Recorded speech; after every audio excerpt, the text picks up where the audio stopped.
The member from Cottonwood, Representative Hamilton. Madam Speaker, with your permission, I'd like to stay seated if I could, please. Friends, I wasn't going to speak today because if you know me, I wear my emotions on my sleeve, right? Gail, I stole your Kleenexes. I've been sitting here trying to gather my thoughts on what I'm going to say, and it hasn't been going real well, so bear with me, all right? I look around asking myself, how did I get here? How did I get here? I think back, I was a punk kid, and when I graduated high school, I'd like to tell you it was with honors, but I'd be lying, right? I had an aunt and uncle that came to my graduation party that was held at my cousin's, and they said, what are you gonna do? And I said, I'm going to California. Life's a beach. I'm going to California. They said, what are you gonna do there? I said, I don't know, I'll figure it out. They said, no, you're not. We're gonna move you to Minnesota. We're gonna throw you on a farm. We're gonna work you and work you hard until you figure things out. I was so relieved.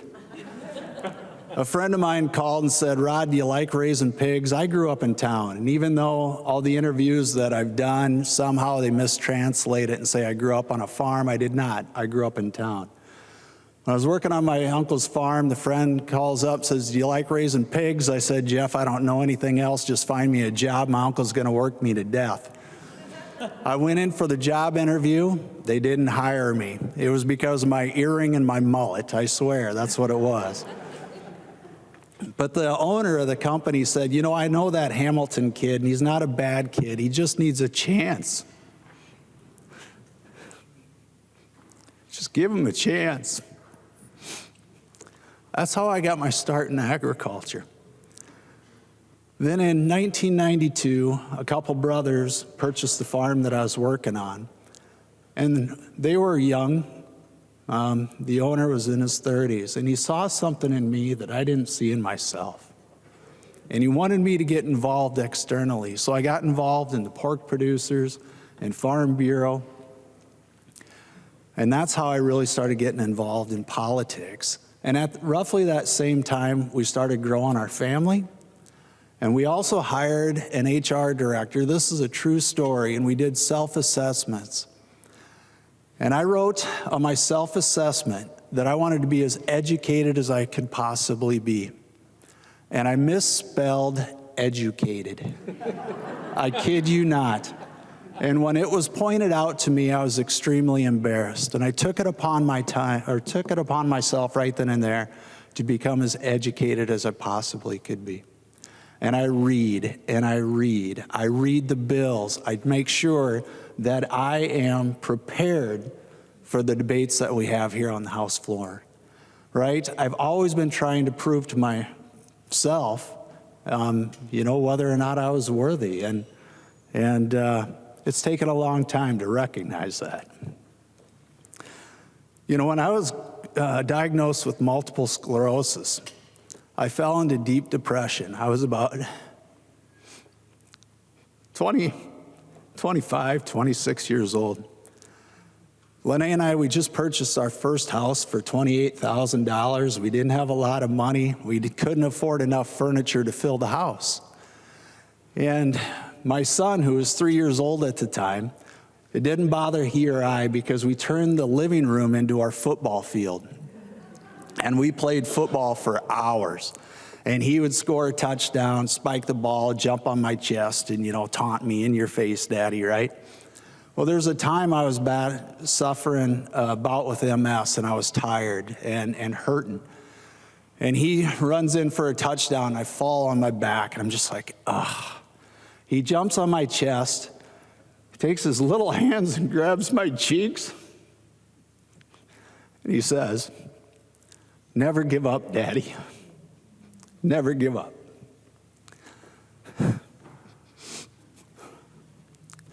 Friends, we have taken that, never give up, and I turned it into a simple 542. There's 5 letters in never, 4 letters in two, 2 letters in up. So if you see my Twitter account, it's rhamilton542. My email account is rhamilton542. It's a constant reminder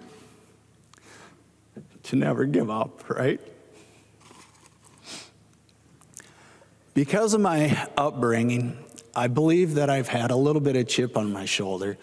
The first time I went out to Washington, D.C. with Farm Bureau to lobby on behalf of agriculture, I go into a congressional office. Our congressman wasn't there to meet with us, so we met with a staff member. We're going around doing our little spiel, right? And the staff person that was listening to us was saying, yup, yup, yup, next, yup, yup, yup, next, completely blowing us off, and I was getting madder and madder and madder.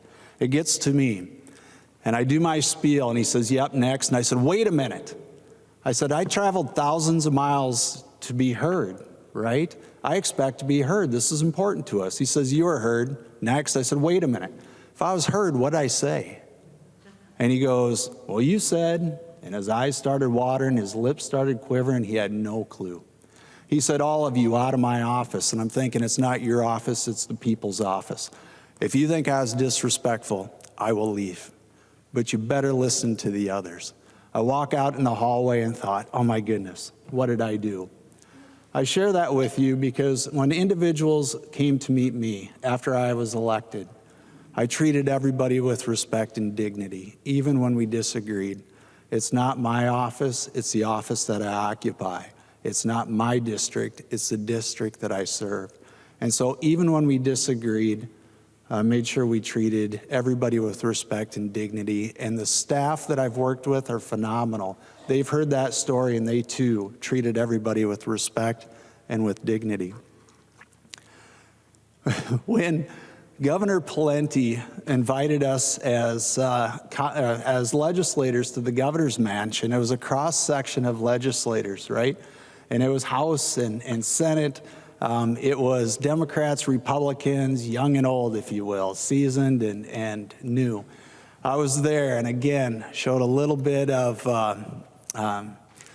we go around, we're making introductions. It gets to me. I'm Rod Hamilton. I'm a pork producer from Mountain Lake. There's an old seasoned senator standing right next to me, and he looked me up and down. And he says, oh, a pig farmer, huh? Must be a lot different working up here than what you're used to. And I fired back without hesitation. I said, no, not really, just 2 legs versus 4.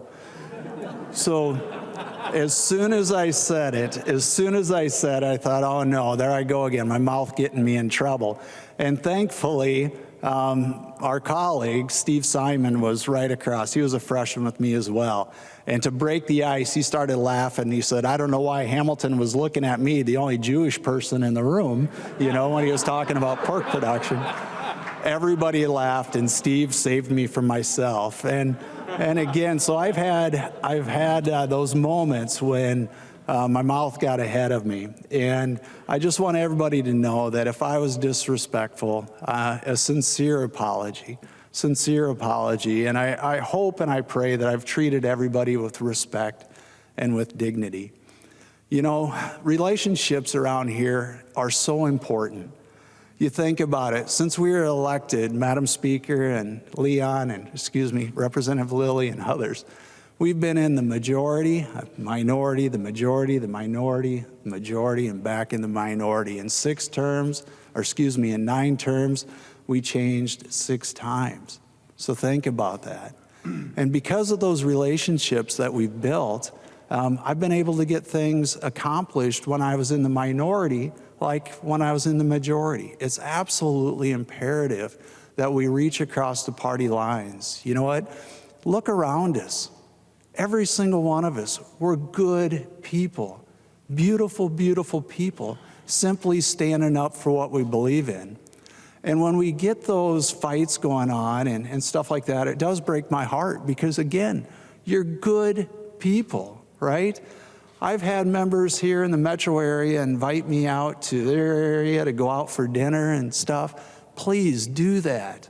Take them up on it. Come out to the rural areas and meet with us, because I know if the people that I represent would meet you, they too would know that you're a good person. And so it absolutely breaks my heart in the event we don't see it that way. You know, all too often we fear what we don't take the time to understand.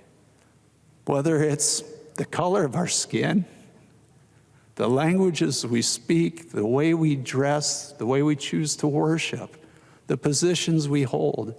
if we would simply take the time to get to know one another, we will find beauty all around us. And that's so true. You know, this has been the honor of a lifetime. And I know that's on somebody's bingo sheet, but I'm going to say it again. This has been the honor of a lifetime. And I know when I look at the veterans in the room, I know it's because of you that a punk kid like me has the opportunity to serve in the Minnesota House of Representatives. Thank you. When it comes to giving thank yous to all the beautiful people that I've worked with, from building services to the chief clerk's office, to lobbyists, to my constituents, to staff, I started making a list. And if I would